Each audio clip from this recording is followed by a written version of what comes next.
day, everyone, and welcome to our podcast. For this episode, we're going to talk about the cultural communities in Mindanao, specifically the Muslims. I'm your host, Joanna Nicole Tinoy. And I am Rainier J. Paza, and this is Rain and Joanna's Podcast. Hey.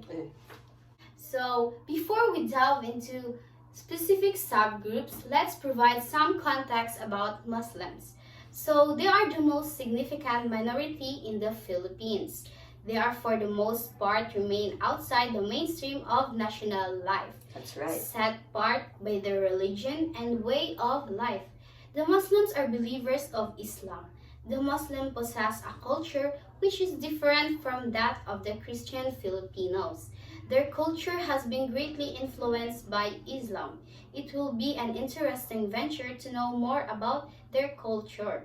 Islam means complete submissions to the will of Allah. That's right. In addition, complete submission means all of the affairs that happen to man, including his daily affairs, be according to the will of Allah, be it business, government, education, social life, and culture. The creed of the Muslims is simple. There is no God but the God. Muhammad is his messenger. God has revealed himself to different people and in different languages to inspire thinkers such as Moses, Jesus, and Muhammad. Muslims believe that Muhammad was the last messenger of God. God's message is written in the Holy Al-Quran, in English, the Quran.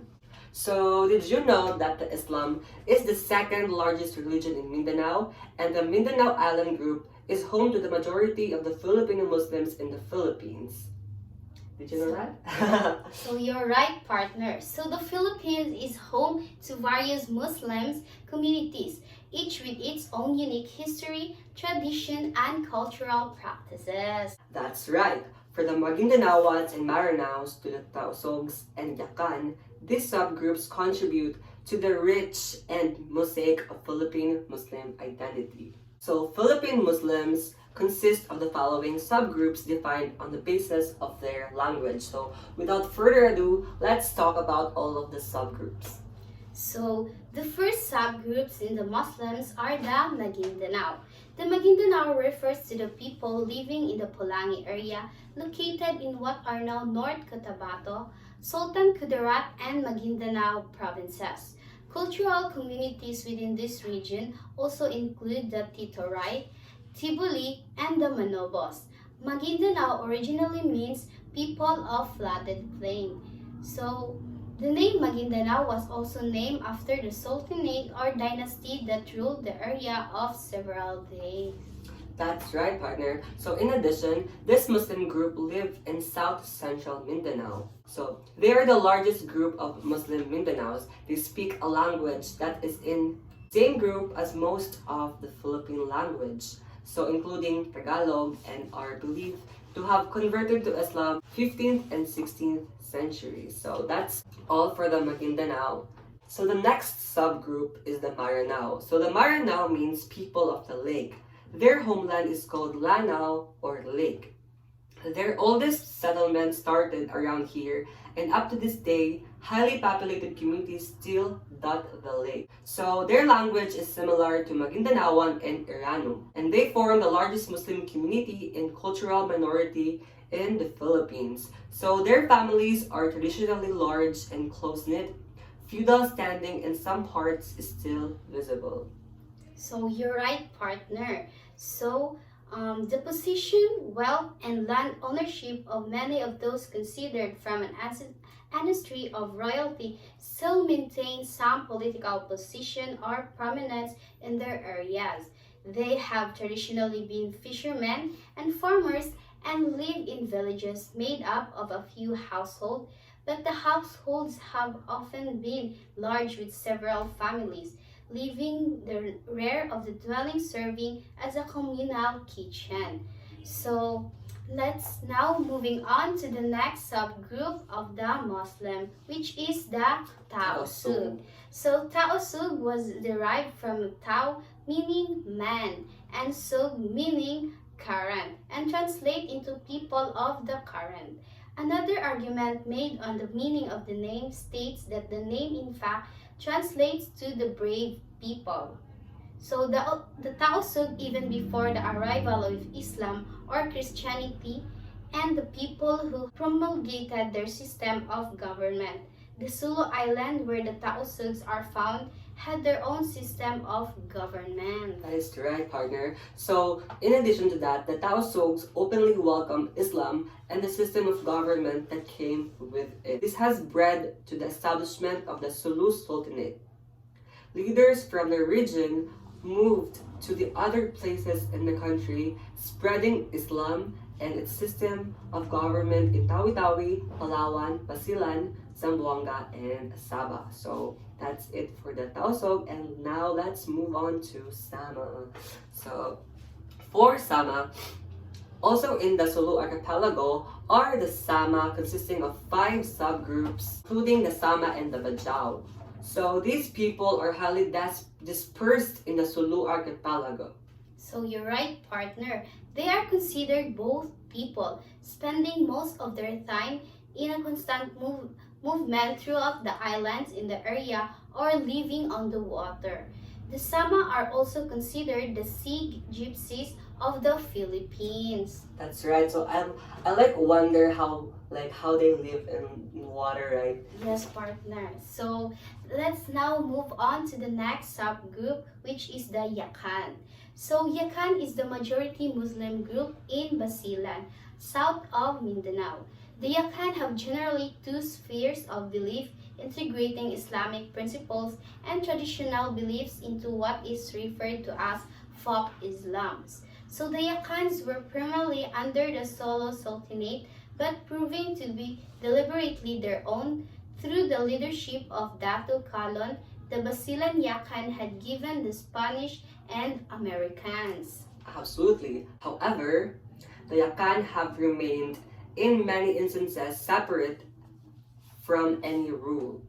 So, other than that of the sultanates their Dato follows, due to much political conflicts in the area of Basilan, many of the Yakans have settled in the region of Zamboanga City. So right now, the Yakans are settled in the region of Zamboanga City. Many of them. So right now, let's move on to the Ilanon or the Iranom. So the Iranom are said by many to have been the origin of the ethnic groups within the Llano del Sur to Maguindanao areas. The Iranom language is in fact seen in the Maranao and Maguindanao languages. So what can you say about it? So yes, you're right, partner. So the Iranon were said to have fought under the Maguindanao Sultanate. So many sultans of Maguindanao were said to have been from the Iranos. So let's proceed to the next. And we are halfway already. So there's 6 more, and now let's move on to the other subgroup, which is the Kolibugan. So Kolibugan means half-breeds. So originally from the Subanon tribes, these people are called such because their culture has been said to be half-breed, having come into Islam through intermarriage with Muslim communities. Yes, that's right. So these people live in Subanon organization and language. The term Kulibugan is as well used to refer to all people who have accepted Islam through intermarriages. So basically, the Kulibugan are half-breeds and they become Islam through intermarriage. Right now, let's move to Sangil. So the Sangil are found in the Balut, Sarangani, parts of South Cotabato and Davao del Sur provinces. They are said to have come from the Sanghe Islands in Indonesia between the Celebes. So that's the origin from the name Sangil.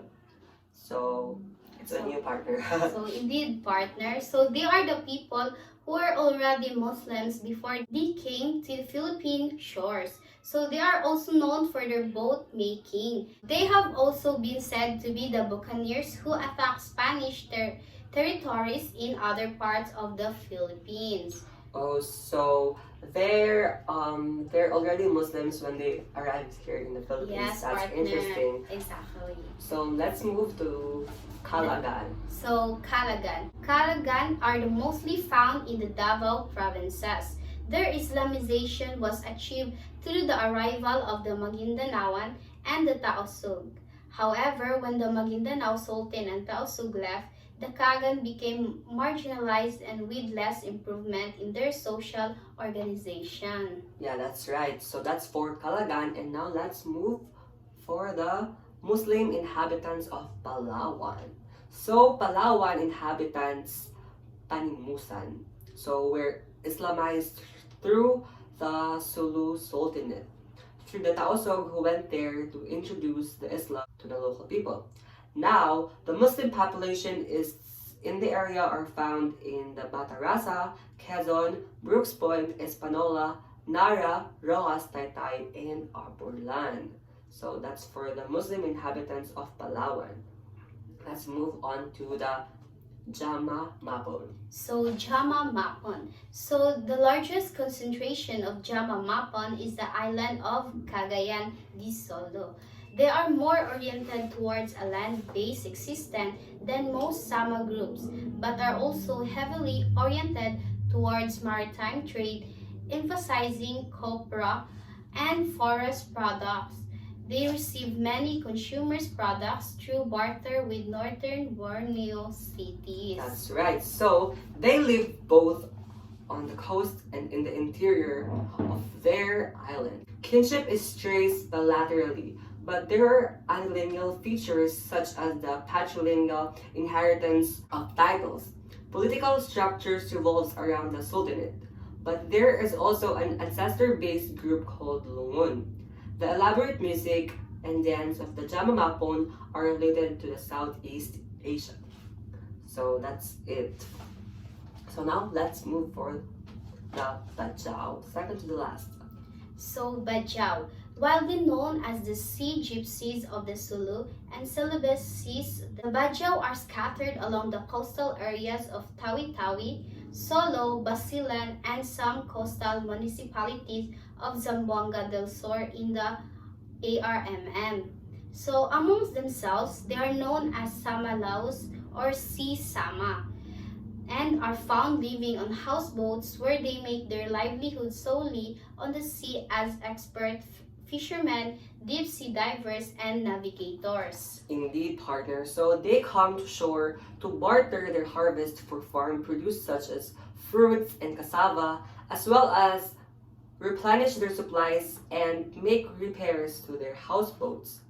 So unique to their cultural rituals is the concept of life and relationship to the sea. So have you ever encountered Bajau before? Yes, partner, when I was living in Malaybalay. Okay, that's nice. So now let's move to the Subanon. This is the last subgroup of the Muslims in Mindanao. So the Subanon is a group of animist and burn agriculturists that live in the forest interior in southern Mindanao, also known as the Subanen, Eastern Subanon, Subanu, Subanon, or the Western Subanon. They are quite different from the lowlanders who have history of being exploited and taken as slaves by their coastal Muslim neighbors. So you're right, partner. So the Subanon live in widely scattered settlements and raise crops almost totally by hand, without plows or even hoes. They gather a wide variety of forest products, hunt wild pigs and deer and fish, and collect crustaceans from streams. The division of labor between men and women is very equal. So that is all for the the subgroup of the Muslims. So while each subgroup has its unique identity, it's important to highlight the common threads that unite them. Absolutely. Islam serves as the common bond that brings these subgroups together. The shared faith, values, and principles create a strong foundation for unity and cooperation. So, like any community, these subgroups face their own set of challenges. It's important to shed light on these issues and explore the aspirations for a better future. So one way to foster understanding and unity is through cultural exchange and dialogue. So it creates spaces where different subgroups can come together to share their traditions, stories, and experiences. I agree. By engaging in open and respectful conversations, we can break down stereotypes, bridge gaps, and build stronger connections among subgroups. Isn't that amazing, partner? Yes, partner. Yeah. So for education, it plays a crucial role in empowering individuals and communities, which is focused on providing quality education and skills training for the youth within these subgroups. That's right. In addition, education not only equips the younger generation with knowledge and skills, but also empowers them to take an active role in shaping their communities and pursuing their dreams. So for the next is the community collaboration. So its supports are vital in addressing the challenges faced by these subgroups. Indeed, through collaborative efforts such as cooperative enterprises, microfinance programs, and skills development projects, these subgroups can work together to create sustainable solutions and opportunities for their communities. So that is all for today's podcast. So thank you for joining us on this fascinating journey through the subgroups of the Philippine Muslims. We hope that this podcast has provided you with a deeper understanding and appreciation of the diverse cultures, traditions, and aspirations within these communities. Remember, by embracing diversity, promoting dialogue, empowering youth, and advocating for social justice, we can work towards a more inclusive and harmonious society for all. So, Assalamualaikum until next time. Assalamualaikum and thank you for listening. This has been Rainier J. Paza And Joanna Nicole Finoy. and this is Rain and Joanna's Podcast.